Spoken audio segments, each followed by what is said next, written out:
her life was so much more than just that day.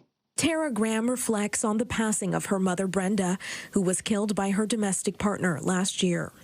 It's been a long year, losing my mom last year, but I'm really grateful for times and moments like this that keep the conversation going. Her mother's story is one of thousands worldwide as violence against women remains an ongoing issue. We saw that during the pandemic, it really spiked, and it unfortunately has stayed very elevated. 2/3 of Canadians say that they know a woman who has experienced some form of abuse. And that means that almost all of us know someone in our lives who has been impacted by violence. A lot of that violence happens online. 1 in 5 women experience online harassment in Canada, and 44% of women and gender diverse people aged 16 to 30 are personally targeted by online hate speech. And the concern that we have is that this will spill over into real life and into the physical space. And that's something that we can't afford to let happen. Though there is work to do, local organizations say open conversations about the topic is a step in the right direction. This was an issue that for a very long time lived in the shadows, that people didn't talk about. They didn't talk about in their homes. They didn't talk about in their families.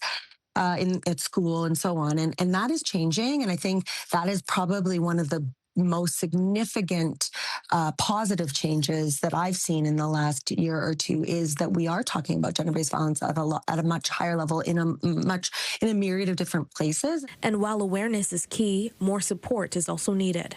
Better resources for service providers, better funding for service providers that provide gender-based violence services, and letting folks know what's out there that's available. There's the 211 All Gender Safety Helpline.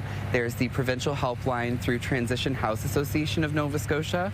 On this International Day for the Elimination of Violence Against Women, Tara Graham remembers her mother's strength, knowing she wasn't defined by her experience.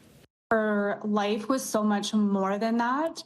And I just want people that are still alive, people that are still in those relationships to not think that that is the end, because it doesn't have to be the end. And Maria, Tara says she was silent for years about her mother's situation and that she had seen signs of abuse, but like many people, wasn't sure how to intervene. She wants people to know that there are resources available for those who need it.